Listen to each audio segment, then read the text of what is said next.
Hey, fifth grade. Welcome to one of our final decimal division videos. So today our objective is pretty long, but that's because we're tying together so many different skills. So I can divide decimal dividends by 2-digit divisors and do the following.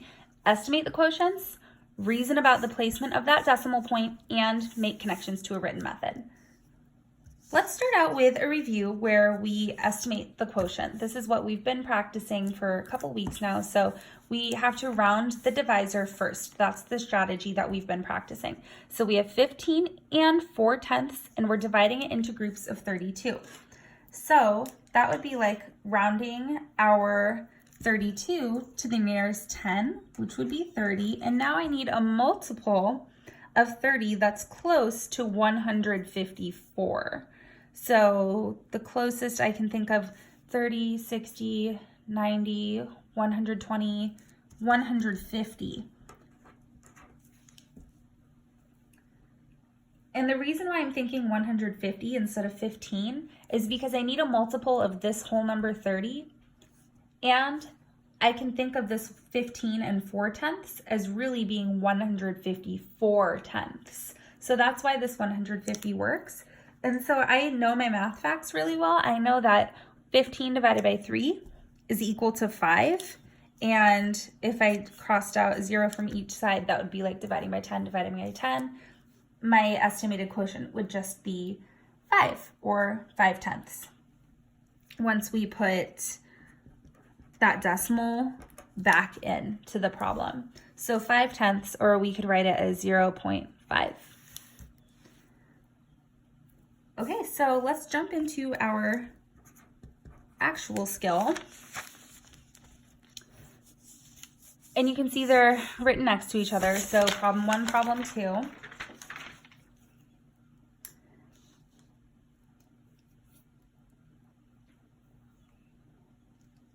We're going to be using the estimate, solve, check strategy always. So I know that if I'm estimating this, I'm going to estimate around 900 divided by 30.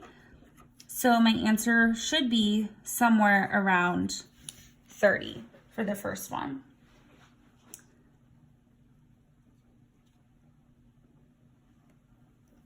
I'm thinking that my larger number has to go on the inside of my division bracket and my smaller number, my divisor, goes on the outside. How many times does 32 go into 9? It doesn't. 32 is much bigger than 9, so we put an X. How many times does 32 go into 90? Well, I'm going to have to come over here and guess and check a little. I know 30 times 3 would be 90, but this is bigger than 30, so I'm only going to try 2 times because otherwise it will go over 90. So 2 times 2 is 4, and 3 times 2 is 6. So I'm going to say 32 goes into 90 2 times. And 32 times 2 is 64, so I subtract that. And when I subtract, we'll have to borrow from over here. So our 0 becomes a 10, and 10 minus 4 is 6. 8 minus 6 is 2. Now I bring down my 4, and I'm thinking, how many times does 32 go into 264? We might have to guess and check over here a little bit, but I'm going to start with maybe 8, because 32 times 10 would be 320, and that's pretty close, but it's over a little bit. So I'm going to try 8. 2 times 8 is 16. Carry the 1. 3 times 8 is 24, plus 1 is 25. Oh, that's so close. If I did times 9, it would go over, so that was the perfect guess. So I'm going to say 32 goes into 264 8 times. We record the 8 up here in the quotient. And then 8 times 32 is 256. When we subtract, we'll have to borrow because I can't do 4 minus 6. So I'm going to change my 6 here to a 5, and my 4 becomes a 14. So 14 minus 6 is 8. 5 minus 5 is 0. 2 minus 2 is 0. I don't have any other numbers that I can bring down. And my 8 is smaller than my 32. So this is the end of my problem. I have 28 as my quotient, and I have a remainder of 8. So you could write the answer like this, but you could also write the answer like this, 28 and 8 over 32. And I'm checking it now. I'm going to compare it to my estimated quotient up here. 28 and a small remainder is really close to 30, so that's how we know we're correct. Okay, and so now let's try another problem, 456 divided by 16. So for this problem, I think I'll round to 450 divided by 15, because I know 45 divided by 15 would be 3, and I can't divide by 10 on each side, so this is actually going to be 30. So our answer will be somewhere around 30. And we'll set the problem up by putting our dividend, our larger number, inside, and our smaller number outside our divisor. So how many times does 16 go into 4? It doesn't. 16 is much larger than 4, so we put an X. But how many times does 16 go into 45?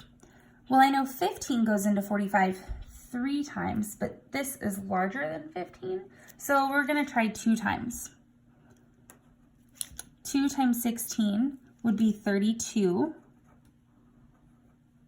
So when I subtract that, I get 3, 1, and bring down my 6. Now I'm thinking, how many times does 16 go into 136? Well, if I did times 10, that would be 160. Times 9, I think I'll try times 8 again. So 6 times 8 is 48. 1 times 8 is 8, plus 4 is 12. Yes. So 128 would be if I did 16 times 8. So I'm going to record my 8 up in the quotient, and 8 times 16 is this 128 that I'm subtracting. And I have to borrow. So 16 minus 8 is 8. 2 minus 2 is 0. 1 minus 1 is 0. And so we get 28 remainder 8. We could also write it as 28 and 8 over 16. And so that is almost exactly the same answer as we got over here, only our remainder is different with our divisors. But I know that 28 and 8 over 16, that would be like 28 and a half, is very close to 30. So that helps us to know that we are being really accurate. Okay, so we also can use some other estimating strategies, and I'm just going to record them here so that you have them moving forward. For this first problem, you also could have estimated by using place value. So you could have thought 904 divided by 32, that would be like having 90 tens divided by 30. If you split that up, you would have 3 tens. And you know that if you had 3 tens rods, that would be like having 30. You also could have done 240 ones divided by 30, and that would get you 8 ones. 60 tenths divided by 30 would get you 2 tenths. And 150 hundredths divided by 30 would get you 5 hundredths.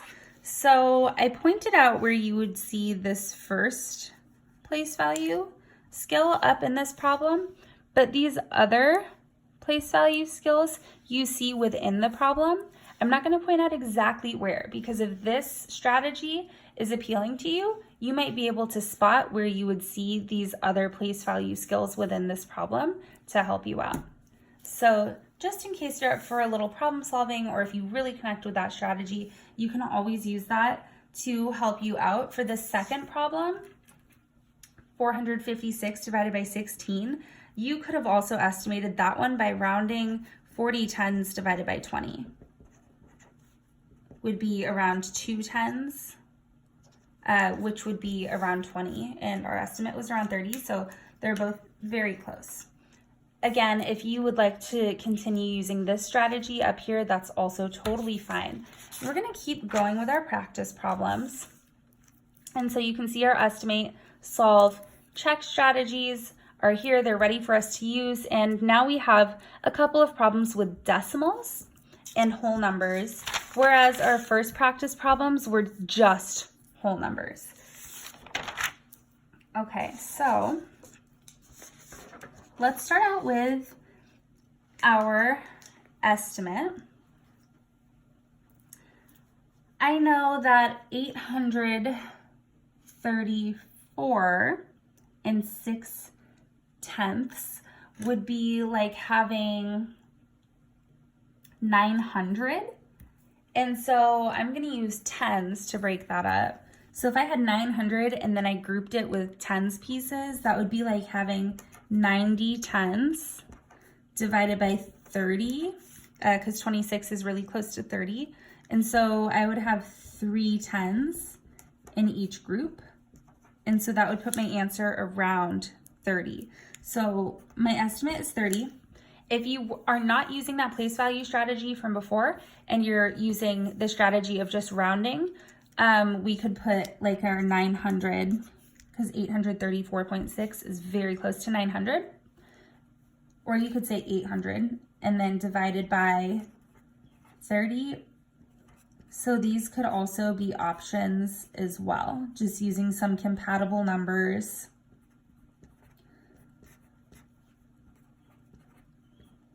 Our answer will be somewhere between 30 and 40.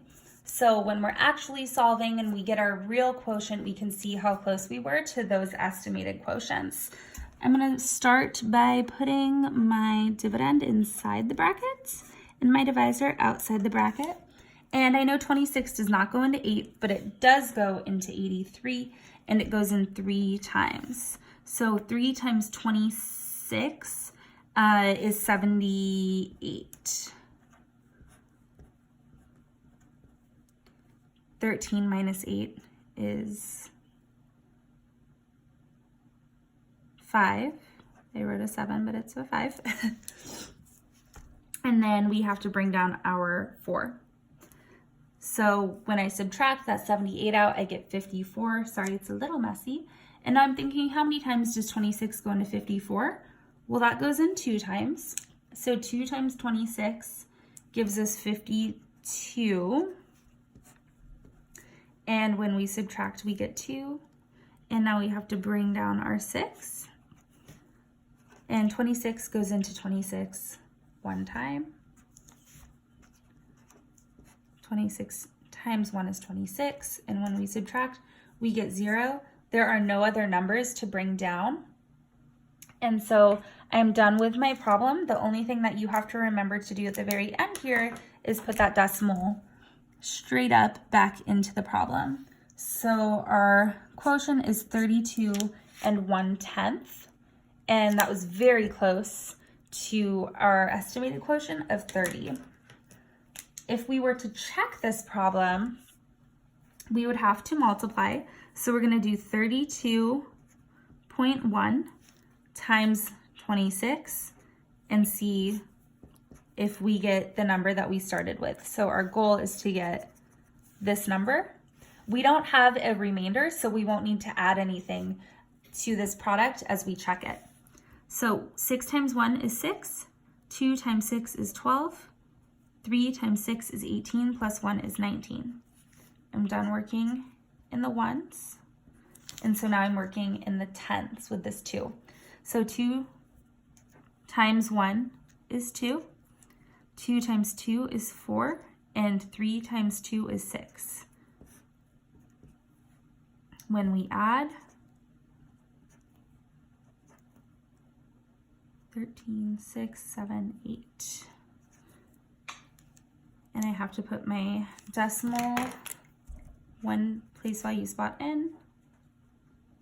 So 834.6, and that's what we started with right up here. So now we have double checked our answer, and we can move on.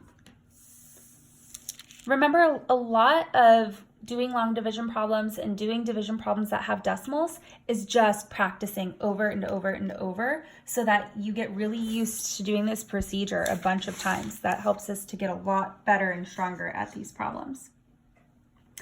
So for problem number 4, we have 48 and 36/100ths divided into groups of 39. So to estimate this, it would be like having, let's see, if I put it into groups of 40, okay, this would be like having 40 ones divided into 40 groups. And that would be one cube, those little blue cubes, in each group. So that's gonna be our estimate. It's like having one tiny blue cube.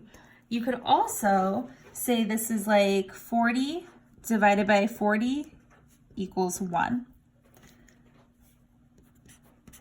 So when we solve it, we're gonna put our 48 and 36/100ths inside and our 39 as the divisor outside. And I know that 39 does not go into 4, but it does go into 48 one time. So 39 times 1 is 39. And when we subtract, we'll have to borrow. So we get 9 and bring down our 3. And now I'm thinking, how many times does my 39 go into 93? Well, that's almost 40, and 40 times 2 is 80. So if I put it in 3 times, it would be over 100. So I'm going to try 2. 39 times 2 is 78. And when I subtract, 13 minus 8 is 5. And 8 minus 7 is 1. So I get 15. If I subtracted and I got a number that's bigger than 39, then I know I messed up and I need to try a bigger number up here, like maybe a 3. But we were perfect with our 2 because we got an answer down here smaller than 39. So I'm bringing down my 6, and now I'm thinking, how many times does 39 go into 156? I don't know this one off the top of my head, but I know that this would be like having, and this is that place value strategy that I put in blue on the other page. This would be like if I had 160/100ths and I divided that into 40 groups, I would have about 4/100ths in each group. So that's a strategy I can use to figure out how many times 39 goes into 156. Or we could try that Mrs. Layton strategy that we talked about before of doing like 39 times 4 over here on the side and seeing how close we can get. So 39 times 4 would be, we're starting with 9 times 4 is 36. Carry the 3. 3 times 4 is 12, plus 3 is 15. Ooh, 156. And that was close to that 160. So either estimation strategy is helpful. So we're gonna say 39 goes into 156 4 times, and we subtract out all of it. We're left with nothing. There are no more numbers to bring down. So our very last step in this problem is to put our decimal straight back up, and we get 1 and 24/100ths. This would be like having $1.24, and that was really close to our estimation of 1. So when we check it, we're going to be doing 1 and 24/100ths times 39. So 4 times 9 is 36, carry the 3, 2 times 9 is 18, plus 3 is 19, 20, 21. 9 times 1 is 9, plus 2 is 11.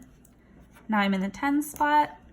Oops, I crossed out the wrong number. I should have crossed out that 9. I'm gonna make my 3 in blue because we're still using it. We're in the 10th place. So 3 times 4 is 12. Carry the 1. 3 times 2 is 6, plus 1 is 7. And 3 times 1 is 3. There we go. So we're adding, and we get 4,863, but we still have to put our decimal back in. So I'm swooping in 2 times. 48 and 36/100ths should be what we started with, and it is. So now we've double checked our answer, and we are ready to move on to our last practice problem that's like these. Remember, repetition is the key. for our very last practice problem like this, we are just going to estimate and solve. So as I'm estimating this, having 8 and 61 hundredths, if I put that into tenths, that would be like having 80 tenths. And so 80 tenths divided into groups of 40, that would mean I have 2 tenths in each group. So our answer should be somewhere around like 0.2. When we actually solve it, that's where we're hoping to get an answer around. All right, and so our dividend goes on the inside, divisor on the outside. How many times does 41 go into 8? It doesn't, it's much bigger than 8, but it goes into 86 2 times. So I'm gonna put a 2 up here, and 2 times 41, I can do that in my head, is 82. And when I subtract, 6 minus 2 is 4, and I'm gonna bring down the 1. Ooh, 41 goes into 41 1 time. That was nice and easy there. So we subtract all of it out. There's nothing left here at the bottom, and there are no more numbers to bring down. So our very last step is to put that decimal point straight back up. And so we get 0.21 or 21 hundredths, and that is very, very close to 2 tenths. And remember, 2 tenths is equivalent to 20 hundredths. So we were absolutely correct. Our application problems are going to be whole numbers. These application problems, I actually want you to try doing in your notes on your own and maybe compare with an answer, or I'm sorry, compare with a partner or use an estimate to check. I will go ahead and have an answer key available for you so that you can see how close you were. You can use calculator to check, but this is just extra practice for you so that you're staying on track and doing that repetition that we talked about. We do have some closing questions that I want you to journal, think about, write in your notebook. Explain how you check to see if your quotient's decimal point is placed reasonably. How did the application problem connect to today's lesson? And how does your knowledge of multiplication facts help you to find a reasonable estimate? Thanks so much.